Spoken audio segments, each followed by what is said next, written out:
Hello traders and welcome to another video review. Today is Wednesday, September 20th, 2023. Let's take a look what's going on the Forex economic calendar.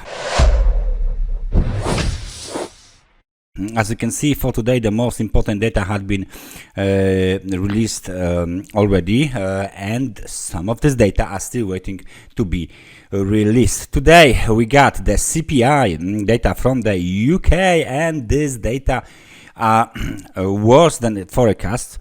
The forecast was 7%, actual reading was 6.7%, and they are even lower than the previous reading of 6.8%.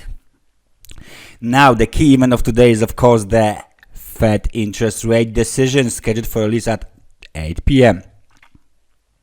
The market participants expect Fed to leave the interest rate at the level of 5.5%. Together with the Fed interest rate decision, we got FOMC economic projections statement, and of course 30-minute later we got the FOMC press conference as well. One more important data for today is crude oil inventories, which are scheduled for release at 4:30. So, because today everything is about the Fed, let's take a look at the US dollar related pairs, and we are going to start with euro dollar. Euro dollar for our chart is bouncing ahead of the Fed interest rate decision, and just recently we have, as you can see, engulfed the previous 12 hours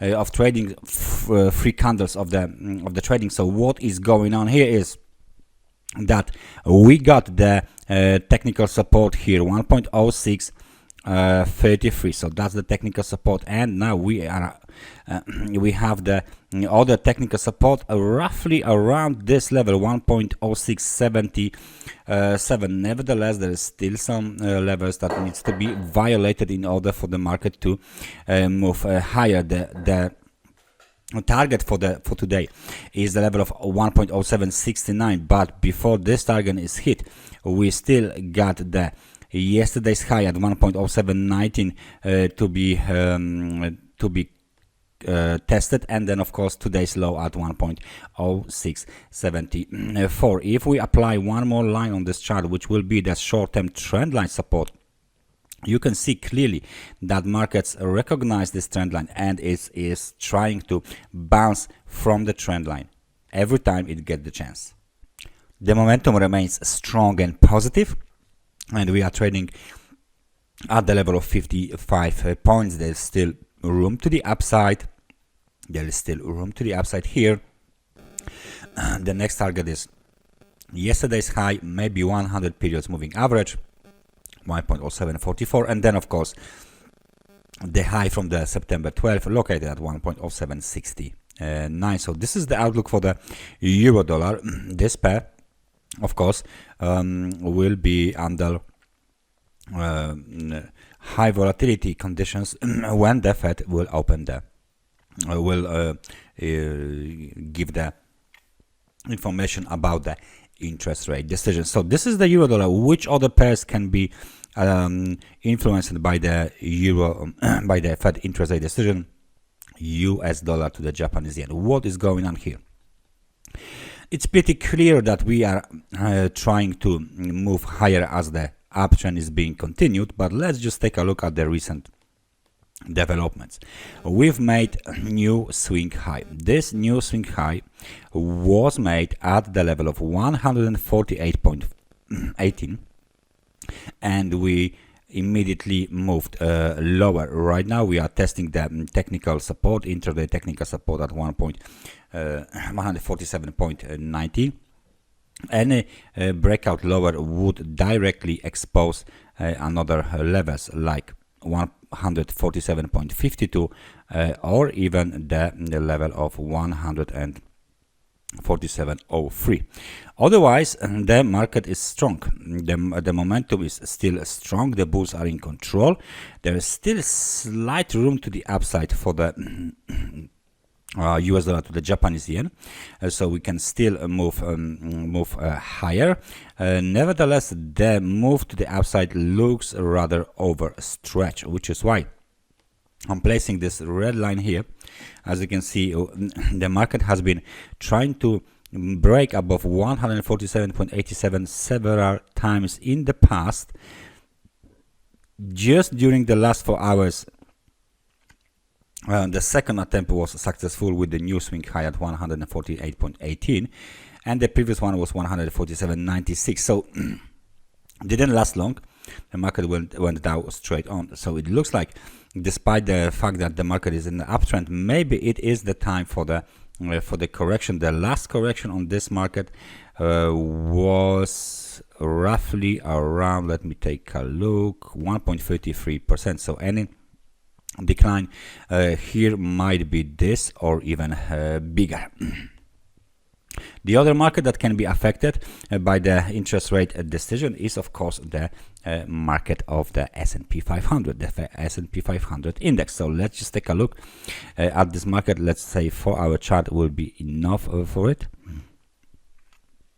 On the 5-minute chart, we can see very nice bounce from the lows of 4,416 towards the highs at 4,455. Okay, that's fine. But what is going on the higher time frame? So that's the recent market movement. If we take a look closely on this chart, we can clearly see that the market of the S&P 500 index is trying to bounce after new local low was made. So the local low was made at 4,430. The new local low was made at 4,416, and now the market is bouncing higher.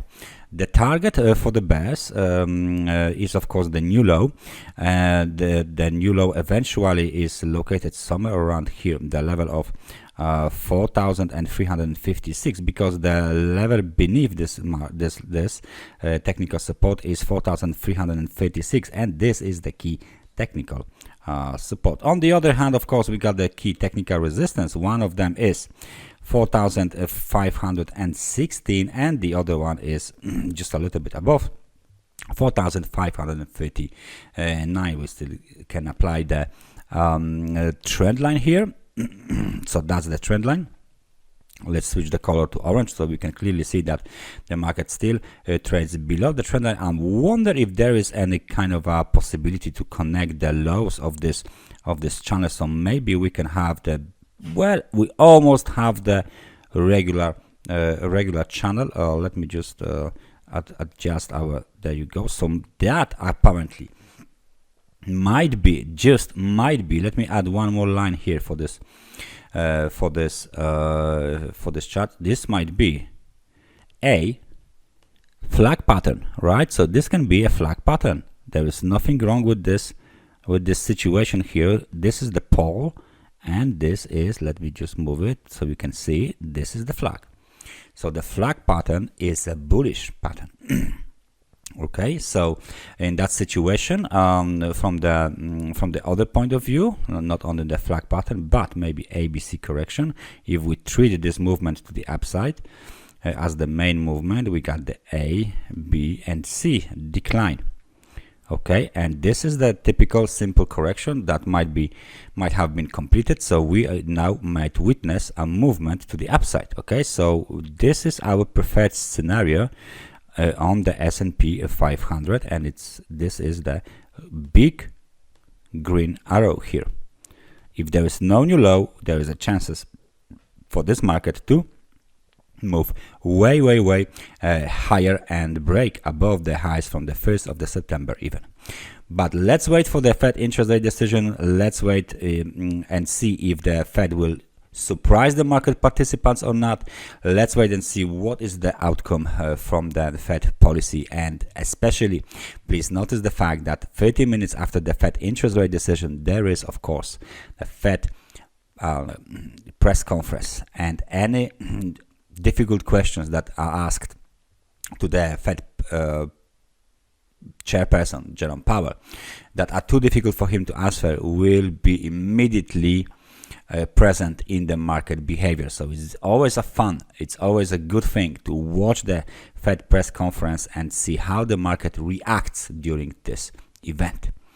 Please notice the fact that this market might be very violent during the data release and during the press conference. So please trade accordingly. All right, thank you very much. That's everything from me. See you guys tomorrow. Bye bye.